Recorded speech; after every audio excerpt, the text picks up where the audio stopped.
We've already made double chocolate chip hot cross buns and traditional hot cross buns, and we've seen just how easy they are to make from home. I asked you what flavour you'd like to try next, and it was very close between apple and cinnamon and Biscoff. I thought today I'd show you just how easy it is to make your very own apple and cinnamon hot cross buns, and of course I will still do Biscoff, so make sure you're following along so you don't miss out on that one. I can save this because these are so easy to make and they taste delicious. Come on, I'll show you how easy they are. 200 mils of warm water, 2 tablespoons of sugar. I am low on sugar, so I'm doing about 1.5 tablespoons, and 1 heaped teaspoon of instant dried yeast. Technically you don't need to bloom instant dried yeast, but it's a quick easy way to check that your yeast is still active before you make your dough and then it doesn't rise. Give it a quick mix and set aside for about 5 minutes to bloom. You'll see there my yeast has frothed up, so it's active. Now we're going to add 3 cups of flour. I'm going to start with 2 and then I'll add more if needed. I am using my apple pie spice blend, which I will share the recipe of that shortly, and it's about 1.5 tablespoons of that. I am running short, so I'm going to top it up with cinnamon. 1 tablespoon of oil, 1/4 teaspoon of salt, 1 to 2 peeled and diced apples, or you can grate it if you prefer it finer, and then mix it all together. This definitely feels way too wet, so I'm going to add another cup of flour.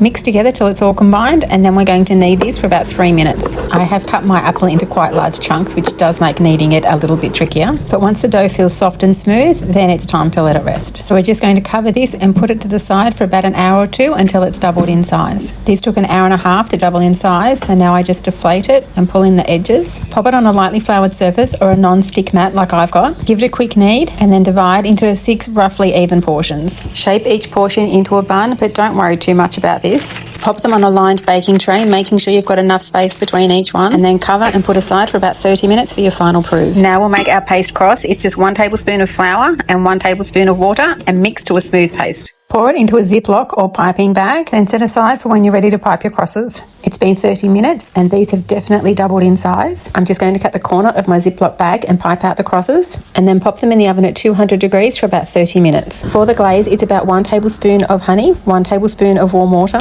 Mix together until the honey's dissolved and set aside for when your cross buns come out of the oven. These cross buns are smelling absolutely delicious and they look perfect. I'm going to give them a quick brush with our honey glaze, leave them in the baking tray for 5 minutes, then pop them on my cooling rack. And now we have our very own homemade apple and cinnamon hot cross buns that smell delicious and taste even better. So if you haven't already, like and save this so you can not only taste how good these are, but your whole house is going to smell divine. And if you want to see how well our Biscoff hot cross buns turn out, and of course if you want some more tips and tricks on saving money at the grocery store, then make sure you're following along.